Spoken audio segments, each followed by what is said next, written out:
ভারতের টি-20 বিশ্বকাপের কোনো ম্যাচই খেলতে চায় না বাংলাদেশ। এই সমস্যার সমাধানে ঢাকায় এসেছে আইসিসির প্রতিনিধি দল। এর মাঝেই নতুন ঘোষণা দিয়েছে পাকিস্তান। বাংলাদেশের দাবি না মানলে বিশ্বকাপের ম্যাচ বয়কটের হুমকি দিয়েছে পাকিস্তান ক্রিকেট বোর্ড। 18 জানুয়ারি এক প্রতিবেদনে তথ্য নিশ্চিত করেছে জিও নিউজ।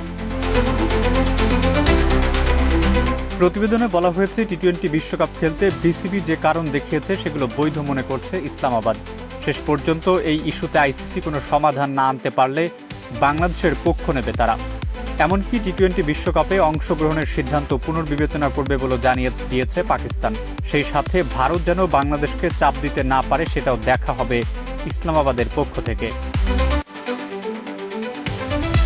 পিসিবির ভাষ্য, ভারতে না যাওয়ার বিষয়ে বাংলাদেশের কারণগুলো বৈধ এবং এই ক্ষেত্রে কেউ তাদের জোর করতে পারে না। পিসিবি বাংলাদেশকে সম্পূর্ণভাবে সমর্থন করে। এমনকি বাংলাদেশের সমস্যার সমাধান না হলে বিশ্বকাপে অংশগ্রহণের বিষয়টি পুনর্বিবেচনা করার কথাও জানিয়েছে তারা।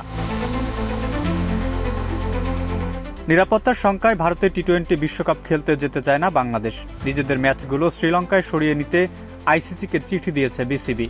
তবে এখনও আইসিসির সবুজ সংকেত পাওয়া যায়নি। উল্টো বাংলাদেশকে ভারতে খেলতে না যাওয়ার সিদ্ধান্ত থেকে সরিয়ে আনতে চেষ্টার কমতি রাখেনি আইসিসি।